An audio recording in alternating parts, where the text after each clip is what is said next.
Is there a goal or something you really want, but your what if questions tend to get you stuck? What if I fail? What if I'm wrong? What if I end up looking crazy? What if, and you fill in the blank. Whenever that what if question comes up, you get stuck, you don't move forward, and you're frustrated. Coming up next on the Successful Women Think Differently podcast, I've got 3 very simple but powerful questions that will help you blast through your what if questions and finally get unstuck.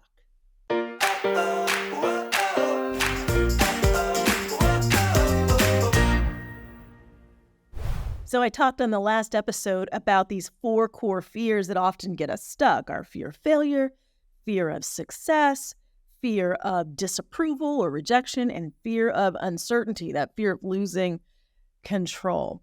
There are some things that all 4 core of those fears I talk about in my book, Brave Enough to Succeed, 40 Strategies for Getting Unstuck. And I first talked about it in an article I wrote years ago in the Oprah magazine that actually ended up in the book, O's Little Guide to Finding Your True Purpose. I actually created a quiz around this whole idea of these 4 core fears.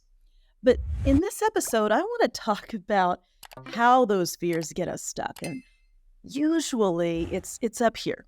We don't even realize that there is a refrain that usually starts with 2 simple words that causes us to simply freeze when it's time to move forward.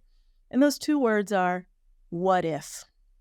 Now, not what if in a good way, but it's what if in the most negative way. What if I fail? What if I can't handle the pressure? That's the what if of fear of success. What if I can't keep living up to that expectation? What if they don't like me? What if they reject me?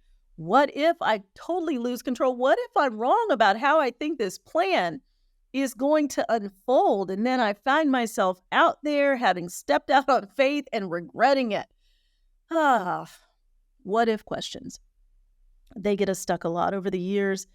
I've had what if questions that have gotten me stuck. I have coached people around it. I have trained coaches who are coaching people around the what if question.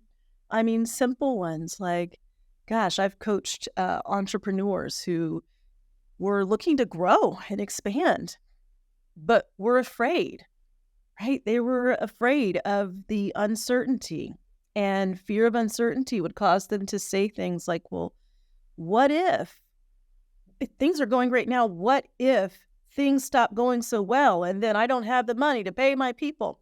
These aren't questions that we often say out loud, but I found in coaching that often you have an opportunity to pause. And when a person indicates a fear, or if it's you indicating a fear, you can pause and self-coach. You can ask, what's the question? What is it that you're afraid of? And often that question comes back in the form of a what if. But there's a very simple thought shift that can create a breakthrough. When I talk about how successful women think differently, the very title of this podcast, one of the ways that the most successful women think differently is that they're aware of their thoughts and they question their thoughts, the accuracy of them, right? Because oftentimes what we do with a what if question is we simply allow it to hang there. It intimidates us. What if? We don't actually answer the question. We just go, well, what if that happens? And then we're afraid and we just stop, as opposed to saying, well, what if that happens? And that's the first question you need to ask yourself. I want you to think about that area of your life where you're stuck because the what if question scares you so much. What if I can't do this? What if I thought I had everything I needed, and what if I don't? What if I don't know as much as I thought I did? What if I'm not any good at this? What if I regret making this decision? What if? And you fill in the blank. Rather than stopping at what if, which is what most people do, they ask what if, and what they're really saying is, I can't handle it if that happens. What if things go wrong? Oh my goodness, it'll be the end of the world. That's basically how we're answering the question. And what I'm inviting you to do is to answer the question, what if that happens? Then what? And that leads to a third question. How would you overcome it if it happened?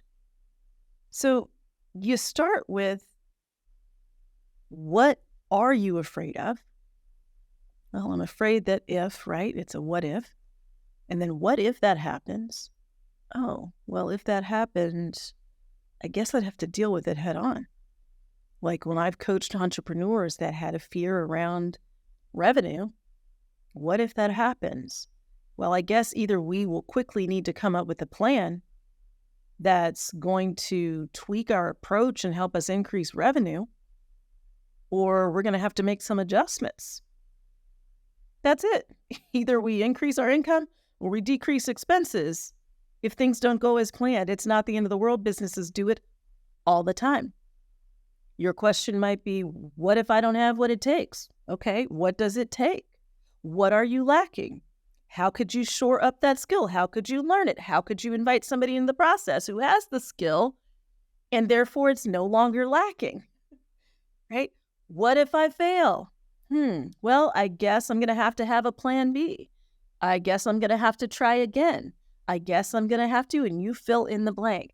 When we get clarity about what we're afraid of, what the what if question is that we're asking, and then we actually answer the what if question, what if that happens? Then we go to, and how would I overcome it? What would I do if that happens? It's amazing to me in a coaching situation how well this works. As a matter of fact, most of the time when I have coached people using this very simple 3-question strategy, they start laughing because they realize that they allowed their imagination around the what if question to completely stop them. In fact, sometimes they actually realize, oh, I've been in this situation before, and here's what I did. And I'm not making light of our fears, because some of our fears are deep. They're very scary. But even on the other side of the worst what if, you still would find a way to deal with it. You would discover an inner resilience that maybe you haven't even had to use yet, but it's there because you're stronger than you think you are. You're capable of more than you often give yourself credit for. And so if you muster up the courage to get to the other side of your what if question, to actually imagine that the what if happens, and you imagine yourself actually dealing with that scenario, you realize you'll deal with it just like you've dealt with so many other things in your life, and you are still here. You are resilient. Now, this doesn't mean you wouldn't be disappointed. It doesn't mean it wouldn't be hard. It means you can handle the what if, but you actually have to imagine yourself handling it. Imagine yourself. Come on, yeah, what if that happens? Yep. I deal with it. I've dealt with hard things before. I can do hard things. I'll do it again. I'll get help. I'll push past my fears. This is just what I'm going to have to do if I want to get to where I want to go. So when you find yourself paralyzed by the what if question, I want you to first of all, dig a little deep, figure out what you're afraid of. What am I afraid will happen? Number 1. Number 2, what if that happens? Number 3, how would I handle it if it happens? And then I'm going to give you this bonus question that I love so much. And it is focused not on the negative what if, but the positive what if. So after you go through figuring out what you do if that worst case scenario happens, I want you to jolt yourself out of your negative thinking. And I want you to ask, what if it did work out? What if that thing I want actually unfolded? What if my plan worked? What if I do have what it takes? What if? what if it works out? That's a great kind of what if question that often we don't ask. And while the negative what if is about our fears, the positive what if is about hope. It's about possibility, and it will pull you forward. So I don't know where this applies in your life right now, but I'm hoping that you'll coach yourself around your what ifs and turn those fears into hope. I want you to remember how far you go is largely determined by how much you are willing to grow. Thanks so much for joining me for this episode of the Successful Women Think Differently podcast.